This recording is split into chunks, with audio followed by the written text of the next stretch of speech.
A bill has cleared the Alabama House, one that will require schools in the state to start each day by saying the Pledge of Allegiance to the United States flag. The sponsor, House Majority Leader Nathaniel Ledbetter, said he was surprised upon finding out that his young granddaughter did not know the Pledge of Allegiance, and so this bill's journey began. I sat with Representative Laura Hall, who told me her thoughts on the bill. She says it's not uncommon for those pushing a bill to have a personal story behind why they see a need.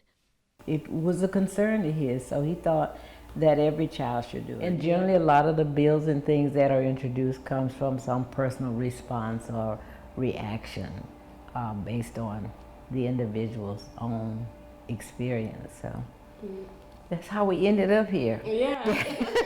Representative Hall voted in favor of the bill, which passed the House 101-0, but she said she doesn't really think the bill was needed. I think if you would go to most schools, you would hear them say that they take time out at the very beginning of the day to do it. So from my perspective, it was not necessary.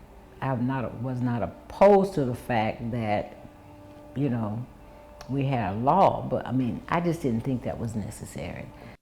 As the start of the school year approaches, controversy may swell surrounding the bill and its execution in the classroom. What about students who do not wish to recite the pledge, whether it be for religious or personal beliefs?